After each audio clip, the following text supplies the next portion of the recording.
Well, South Africa have defeated India in the second T20 in Gqebereha and leveled the series 1-all after 2 games.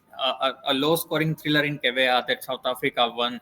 A brilliant win for South Africa, and all thanks to one man, Tristan Stubbs. Brilliant, amazing batting performance by that one batsman who literally took the home team home in literal sense. Amazing innings by him. But before we talk about the run chase, before we talk about Tristan Stubbs' heroics, let us take a look at India's batting. Indian batters literally were caught sleeping, caught napping on a very tricky surface. They kept losing wickets at regular intervals. Sanju Samson, the centurion, the man who scored back-to-back centuries in last two T20s for India, was nowhere good this time. Got out very early, and then someone like Abhishek Sharma, his poor run has continued after that century against Zimbabwe in Zimbabwe. He has not been in the touch that we saw him during the IPL, or even that we saw him during that century in Zimbabwe. There is a string of poor scores behind him, and he must not be happy with his performances, with his own form as well, with his short selection as well, and he will have to think about his batting the way he's going forward. But overall, Indian batting, it wasn't any good, except for someone like Hardik Pandya, who was quite interesting. He played very well, a brilliant innings, I would say, under pressure, because India were losing wickets at regular intervals, and if you look at his scores, look at his batting, it would seem like he batted very slow, in a strike rate of less than 100, but he scored 39 runs of 45 balls, in a situation where India were looking down and out. It seemed like India will get all out pretty soon, but he made sure that he was on the crease. He stayed on the crease. The pitch was very tricky. It wasn't easy to bat there, out in the middle. I'll remind you of that thing, and it was a very mature innings from Hardik Pandya. We have seen him in a very brilliant form in recent times, especially in the last 2 or 3 months after the T20 World Cup. He has been amazing with the bat, the kind of shots that he has been playing, the way he's taking on the bowlers. But today it was quite different the way he batted. Batted very sensibly, took the game deep. He knew that he had to stay till the end, because India had lost 6 wickets for 87 runs when Rinku Singh got out. Earlier, India were 70 for 5, and then when Rinku Singh got out, there was 87 for 6 at the start of the 16th over itself. So Hardik knew that he had to stay there till the end, and bat with the tail, because Arshdeep Singh had come in. So he had to bat with the tail, and then try to score as many runs as possible, take India as deep as possible in the game, and give the bowlers a chance. So that was a very sensible innings. Hardik Pandya, obviously the highest scorer today with 39 of 45 balls.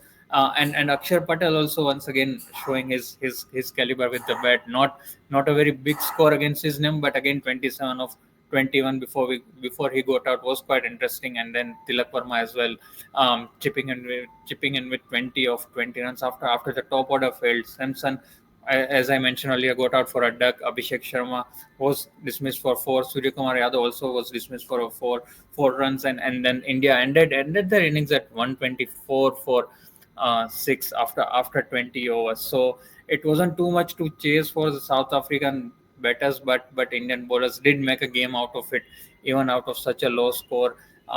When we look at the bowling, the pacers were not right up to the mark. Indian pacers, to be specific, but the one man who stood out for Indian bowling today was Varun Chakravarthy, a brilliant 5-wicket haul.